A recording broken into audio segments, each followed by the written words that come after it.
students, welcome to our online classes. Myself Shivu Dixit. Today I am going to teach you physics of Astana 9. Okay.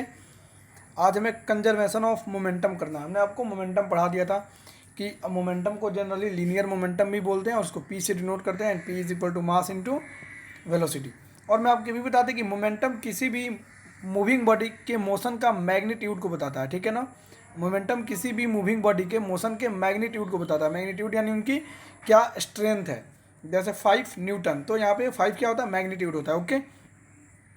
तो यहाँ पे conservation of momentum, ये क्या है, conservation. Conserve का मतलब होता है सुरक्षित, यानी मोमेंटम का सुरक्षा, यानी मोमेंटम के बारे में कुछ उनके लॉसेस या उनकी कंजर्वेशन को देखना है। वेन टू और more than two, THAN than है, then two bodies act upon one another, यानी जब दो बॉडी या दो से अधिक बॉडी मान लीजिए आपस में टकराती है, समझना है। ठीक है।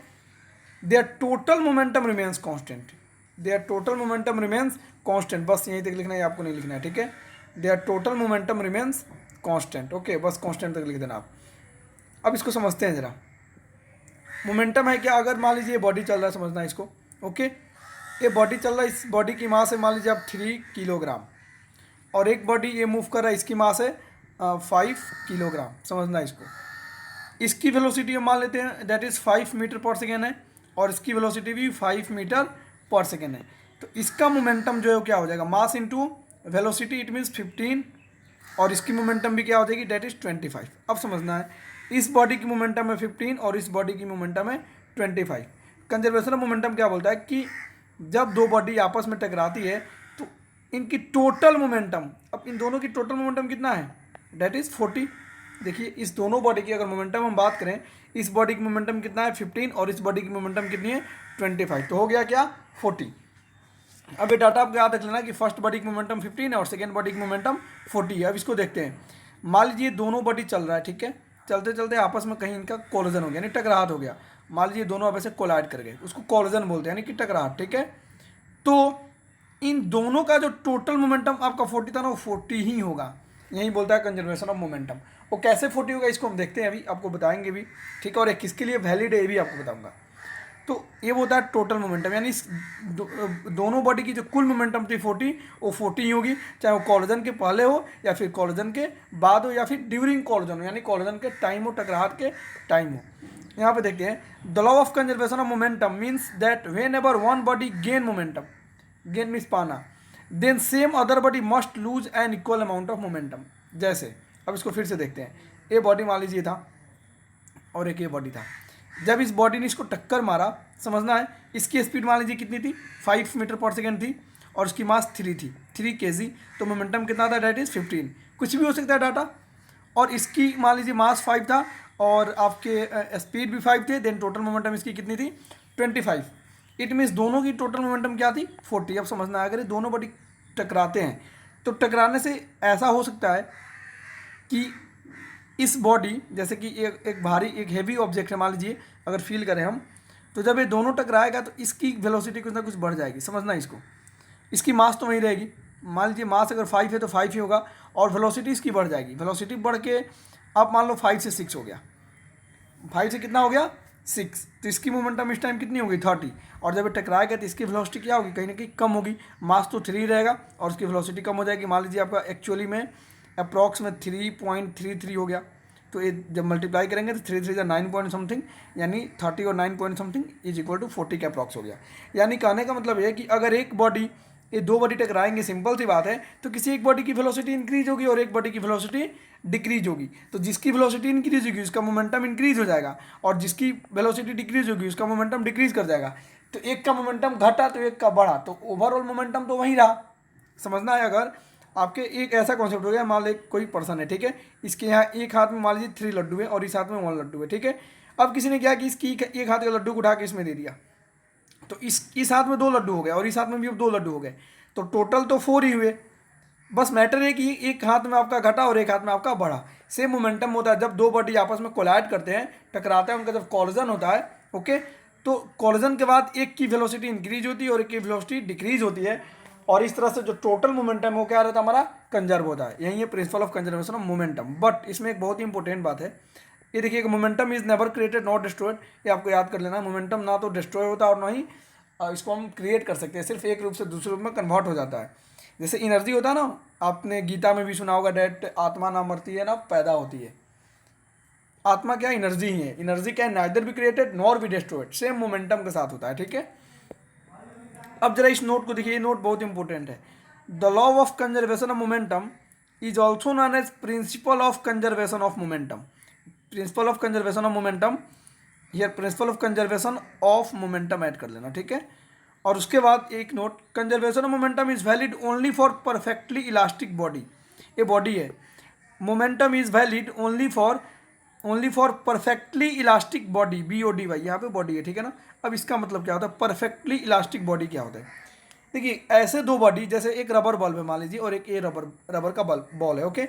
ऐसी दो बॉडी जब टकराएं तो उनकी स्पीड बिल्कुल भी लॉस नहीं, उसको हम बोलते हैं परफेक्टली इलास्टिक बॉडी। दुनिया में ऐसी कोई भी बॉडी नहीं है जो परफेक्टली इलास्टिक हो, लेकिन हम रबर बॉल को थोड़ी बहुत मान करके चलते हैं। जैसे मान लीजिए एक दीवार है, ठीक है, आपने एक बॉल को फेंका, एक गया और टकरा के फिर आपके पास आ गया, तो इसको बोलते हैं इलास्टिक बॉडी। और ऐसे बॉडी, जैसे मान लीजिए एक फ्लोर, आटे समझते हो ना जिसको रोटी पकाया जाता है, ठीक है, ये आपका एक मान लो आटा का बॉल हो गया और उस पर एक आप और आटे की बॉल को मारो, क्या वो इस आटे की बॉल से लौट करके वापस आएगा? जब आटा गीली हो तो नहीं आएगा, तो इसको हम इलास्टिक बॉडी नहीं बोलेंगे। यानी जब दो बॉडी टकराए और टकराने के बाद वो फिर से अपनी अपनी डायरेक्शन में वापस लौट आते हैं, उसको हम बोलते हैं इलास्टिक बॉडी, ठीक है ना। तो law of conservation of momentum सिर्फ और सिर्फ इलास्टिक, वो भी कौन सा, परफेक्टली इलास्टिकली वैलिड है, नॉ कि इलास्टिक। परफेक्टली इलास्टिक होगा अगर मान लीजिए जैसे कि ये दीवार है, ठीक है ना, ये मान लीजिए एक बॉल है, ठीक है, और इस पर हम एक और बॉल को मारे हमने, तो अगर इसकी स्पीड 3 मीटर पर सेकेंड है, हम एक और बॉल को इस पर फेंक रहे हैं, तो इसके 3 मीटर पर सेकेंड से जाएगा, इससे टकराने के बाद ये फिर से 3 मीटर पर सेकेंड की स्पीड से लौट आए, यानी स्पीड चेंज नहीं हो, थोड़ी भी लॉस नहीं, उसको बोलते परफेक्टली इलास्टिक बॉडी। ऐसा कुछ होता ही नहीं है। बट इलास्टिक बॉडी पे हम लोग मोमेंटम को कैलकुलेट करें, इलास्टिक बॉडी क्या होगा, जिसमें थोड़ा बहुत रिटर्न कर जाए, ठीक है ना। और जो बिल्कुल भी नहीं हो गया, जैसे आटे में आप आटे को मारो, मिट्टी में मिट्टी को मारो जो गीला हो, तो एक दूसरे को चिपका लेगा यानी पकड़ लेगा, तो इसको हम इलास्टिक बॉडी नहीं बोल सकते हैं, ठीक है ना। तो याद करना है कि मोमेंटम सिर्फ और सिर्फ परफेक्टली इलास्टिक बॉडी के लिए वैलिड है। कौन सा, conservation of momentum, not momentum, that is conservation of momentum. यानी कि कंजर्वेशन यानी कि उनकी टोटल मोमेंटम कंजर्व होगा, और सिर्फ कैसे होगा, जब बॉडी परफेक्टली इलास्टिक हो। बिकॉज ये मान लीजिए दो रॉड, एक ट्रक है, truck 1 and this will be truck 2, okay. ये दोनों ट्रक मान लीजिए आपस में कोलाइड कर गया, तो क्या इनकी टोटल मोमेंटम जितनी थी उतनी रहेगी? नहीं रहेगी, क्योंकि ये दोनों परफेक्टली इलास्टिक बॉडी नहीं है।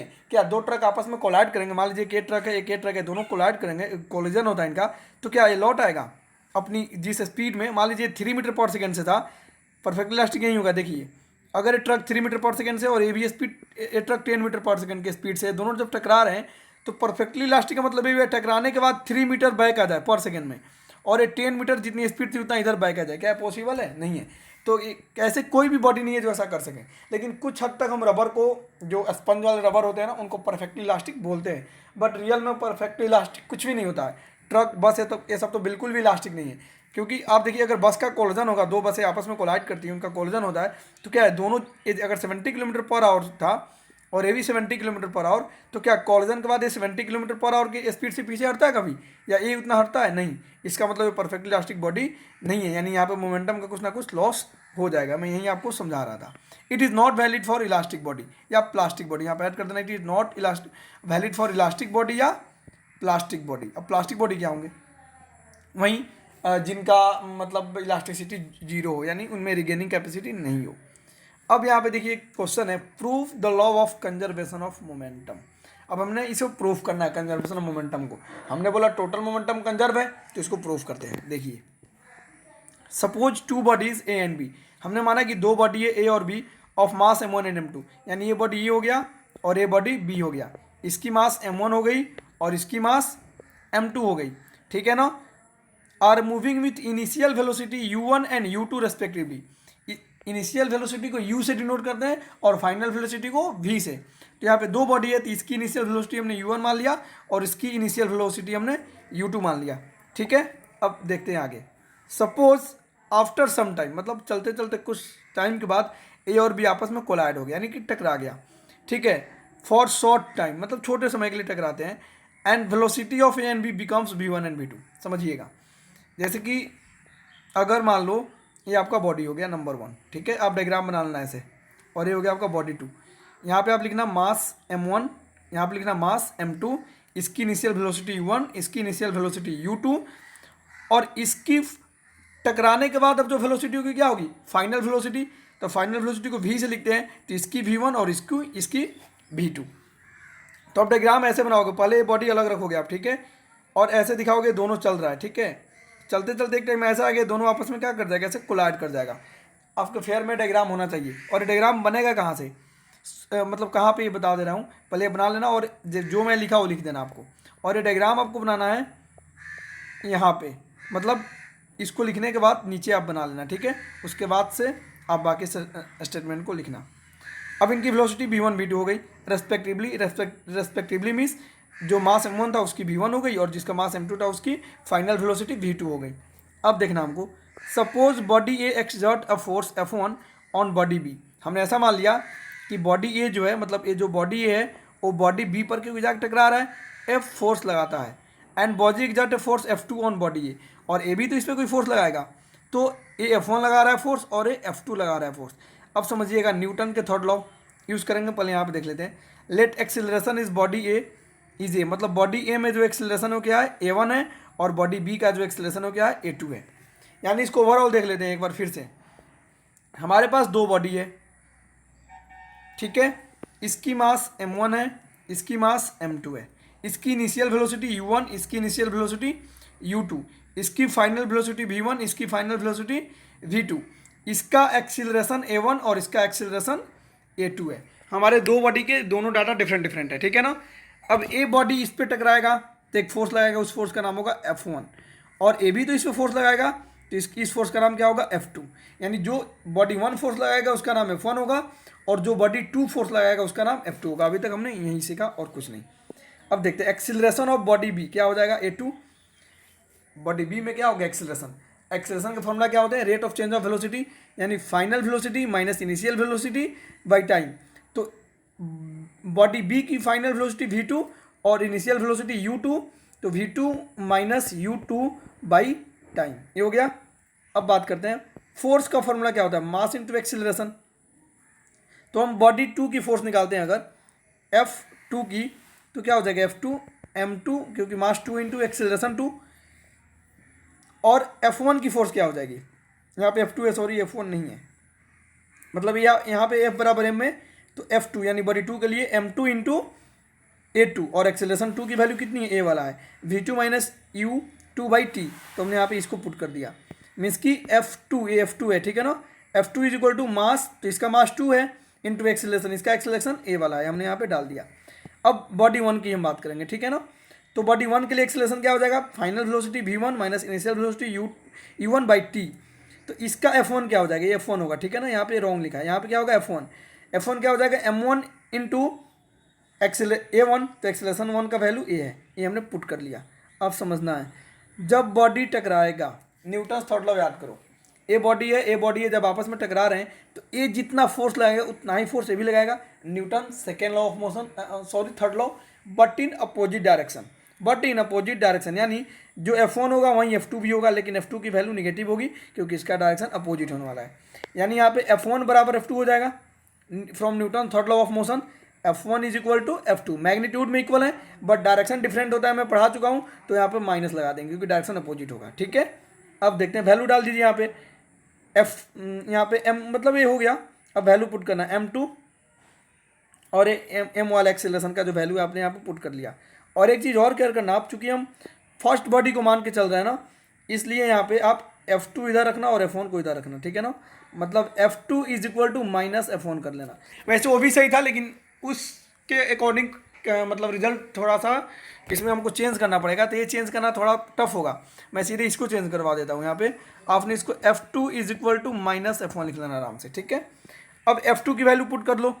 F2 की वैल्यू कितनी है, आपने ऊपर देखा होगा F2 कितना है, ए था F2 ना, एक्सेलरेशन 2 वाला, ए F2 था आपका, ये हो गया। ये आप पुट कर लो m2 जो भी है, और एक्सेलरेशन 1 का वैल्यू आप F1 का वैल्यू ये पुट कर लो, ठीक है ना। इधर F2 है, इधर F1 है, और माइनस लग गया आपका।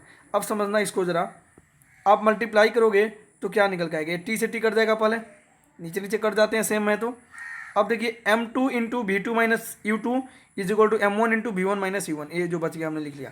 अब इसको मल्टीप्लाई करेंगे तो m2 v2 minus m2 u2 is equal to minus m1 v1, और माइनस माइनस क्या हो जाएगा, देखिए minus m1 into minus U one है, क्या हो जाएगा प्लस m1 u1, जो हमने यहाँ पे लिख लिया।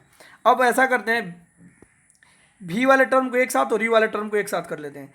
पहले ये देख लीजिएगा, ये हो गया m2 v2 यहाँ पे, और m1 v1 इधर माइनस में है ना, तो इसको हमने इधर प्लस में भेज दिया m1 v1, और ये देखिए m1 u1 और ये m2 u2 इधर माइनस में, तो इधर आकर प्लस में हो गया, ठीक है, ये हमारा हो गया। अब इसको m1 u1 plus m2 u2 समझना, m1 u1 ये वाला m2 v2 है, m1 v1 है, और यहाँ पे हमने लिख दिया m1 u1 plus m2 u2 is equal to m1 v1 plus m2 v2, ये कैसे हो गया ये समझना है। m1 v2 यहाँ पे m2 v2 m1 v1 और m1 u1 m2 u2, तो इसको हमने इधर लिख लिया ना, m1 v1 इसको इधर ला लिया और इसको इधर, मतलब बात सेम है ना, आप ऊपर भी छोड़ सकते हो, कोई दिक्कत नहीं है। तो देखिए इस बॉडी का जो टोटल मोमेंटम था, इस बॉडी के टोटल मोमेंटम की इक्वल आ गया, तो the total momentum before collision is equal to total momentum after collision, यहाँ पे निकल के आएगी कि नहीं, क्योंकि देखिए मैं इसको अगर एक बार इसको ओवरऑल व्यू आपको दिखाऊंगा, एक न्यूमेरिकल से यहाँ पे अभी करवा देता हूँ आपको, ताकि आपके लिए ईजी हो जाएगा। यहाँ पे देखिएगा जो दो हमारी बॉडी थी, मैं रिजल्ट के पास आकर के बात करता हूँ, क्योंकि टोटल मोमेंटम हमें कंजर्व प्रूफ करना है। तो देखिए दो बॉडी है यहाँ पे, ठीक है ना, तो इस बॉडी की मोमेंटम बिफोर कॉलिजन क्या होगी, m1 u1 होगा, और इसका मोमेंटम बिफोर कॉलिजन क्या होगा, m2 u2 होगा, ठीक है ना। और जब टकरा जाते हैं, कॉलिजन होता है, तब इसकी मोमेंटम क्या हो जाएगी, क्योंकि फाइनल वेलोसिटी हो गया m1 v1 और इसकी m2 v2, तो इसका टोटल मोमेंटम ये हो गया और इसका टोटल मोमेंटम ये हो गया, मतलब बिफोर कॉलिजन ये हो गया टोटल मोमेंटम दोनों बॉडी का मिलके, और आफ्टर कॉलिजन दोनों बॉडी का मिलके टोटल मोमेंटम ये हो गया। तो अगर हम देखें, हमको यही तो प्रूफ करना था कि बिफोर कॉलिजन जो मोमेंटम है वो आफ्टर कॉलिजन के इक्वल होगा, यानी हमको इक्वल प्रूफ करना था। हमने यहाँ पे इसको इक्वल प्रूफ कर दिया है, देखिए हमने इसको इक्वल प्रूफ कर दिया है, तो इस तरीके से हमारा प्रूफ हो गया। और ये बहुत ही सिंपल था, एक बार देख लीजिए, बॉडी 1 बॉडी 2, इसका मास m1 इसका मास m2, इसका इनिशियल वेलोसिटी u1 इसका इनिशियल वेलोसिटी u2, इसका फाइनल वेलोसिटी v1 इसकी फाइनल वेलोसिटी v2, इसका एक्सेलरेशन a1 इसका एक्सेलरेशन a2। अब इसके द्वारा जो फोर्स लगेगा F1, इसका द्वारा जो फोर्स लगेगा F2। अब हमने F1 निकाल लिया, date is m1 into a1, और F2 निकाल लिया, date is m2 into a2, और a1 की वैल्यू a2 की वैल्यू हमने निकाल के आपको बताया। अब इसको F1 इक्वल टू F2, एक को निगेटिव कर लीजिए, वैल्यू पुट कीजिए, और यहाँ पे हमने इसको इक्वल प्रूफ कर लिया। और ये बहुत ही इंपॉर्टेंट है for exam point of view और आपके प्रैक्टिकल लाइफ के लिए भी, तो आप कर सकते हो वैसे। और टोटल मोमेंटम कंजर्व का मतलब क्या हुआ, बिफोर कॉलिजन जो मोमेंटम है उसको हमको आफ्टर कॉलिजन दिखा देना। तो बिफोर कॉलिजन यानी जब बॉडी नहीं टकराई है, तो इसकी इनिशियल वेलोसिटी है इस टाइम m1 u1 और इसकी m2 u2, तो इधर टोटल मोमेंटम ये हो गया। और जब कोलाइड हो गया तो इनकी वेलोसिटी v1 v2 हो गई है ना, तो यहाँ पर momentum m1 v1 plus m2 v2, इसी को इक्वल प्रूफ करना था, तभी ना कंजर्व होगा, तो हमने इसको इक्वल प्रूफ कर दिया, ठीक है ना। ये आफ्टर बिफोर कॉलिजन और ये आफ्टर कॉलिजन, क्योंकि मोमेंटम होता है मास इंटू वेलोसिटी, तो यहाँ पे इनिशियल वेलोसिटी है तो मास इंटू इनिशियल वेलोसिटी कर देंगे u1, और यहाँ फाइनल वेलोसिटी है तो mass into final velocity v1, और इसको हम ऐसे प्रोसीड कर देंगे, हमारा काम हो जाएगा। फिर भी आपको डाउट है, then you can ask me frequently without any hesitation, okay. अब एक न्यूमेरिकल है, देखिए, the car A of mass 1500 kilogram traveling at 25 meter per second collides with another car B of mass 1000 kilogram traveling at 15 meter per second। समझना इसको, in the same direction after collision the velocity of car A becomes 20 meter per second, calculate the velocity of car B after collision। देख लीजिए क्या क्या given है, देख लेते हैं। मतलब कोई एक कार है जिसकी मास है 1500 kg, और उसका जो इनिशियल वेलोसिटी है वह है 25 मीटर पर सेकेंड, यानी बिफोर कॉलिजन के पहले, और mass of car B 1000 kg and velocity of car B before collision कितना है 15 मीटर पर सेकेंड। कॉलिजन होने के बाद वेलोसिटी फाइनल हो जाता है, तो कॉलिजन के बाद कार ए की final velocity 20 metre per second दिया है, हमको कार बी की फाइनल वेलोसिटी निकालना है। तो कंजर्वेशन ऑफ मोमेंटम हम प्रूफ के अकॉर्डिंग बना लेंगे। आपको क्या सिखाया गया है कि बिफोर कॉलिजन जो दोनों बॉडी का मोमेंटम होगा, यानी m1 u1 plus m2 u2 बराबर होगा आफ्टर कॉलिजन, तो m1 v1 plus m2 v2। अब देखिए m1 u1 दिया है, m2 u2 भी दिया, आपको देख लीजिए m1 u1 m2 u2 दिया है, m1 पता है, v1 पता है, m2 पता है, V2 निकालना है। क्या यहाँ से नहीं निकल जाएगा? आप मैथमेटिकल ऑपरेशन परफॉर्म करोगे, निकल जाएगा according to law of conservation of momentum. देखिए यहाँ पर हमने वैल्यू डाल के कैलकुलेट किया है, हमारा V2 निकल करके आ गया 22.5 मीटर पर सेकेंड। अच्छा देखिए ज़रा, यहाँ पे दो कार है ना, तो इस कार की final velocity 22 metre per second आई है और इस कार की फाइनल वेलोसिटी कितनी है? That is I think here 20 metre per second. तो देखिए एक की वेलोसिटी 20 और एक की 22 मीटर पर सेकेंड है। क्या दोनों की वेलोसिटी सेम हुआ? नहीं हुआ। क्यों? क्योंकि ये दोनों परफेक्टली इलास्टिक बॉडी नहीं है, ठीक है ना। तो यहाँ से भी हम बोल सकते हैं। ओके, अब ये नेक्स्ट टॉपिक में करेंगे, इसको आपको लिखना नहीं है, बस आप अभी मोमेंटम और कंजर्वेशन ऑफ मोमेंटम को प्रूव कर लोगे और उसका इस न्यूमेरिकल को सॉल्व कर लोगे। And please if you have any doubt then you can ask me frequently without any hesitation. Okay, and do your homework according to schedule and be motivate in lockdown. आप lockdown में motivate रहो, study को continue रखो। ऐसा नहीं कि lockdown की वजह से अपने बॉडी को पूरा लूज कर लिए, बॉडी स्ट्रक्चर ख़राब कर लिए, एक्सरसाइज नहीं किए और अपनी फिटनेस को ख़राब कर लिया। ऐसा नहीं होना चाहिए। अपनी एक प्रॉपर रूटीन को मेंटेन करो जिससे बॉडी की फिटनेस बनी रहे, ब्रेन वर्क करे और आप अच्छे से स्टडी कर सको। Okay, thanks.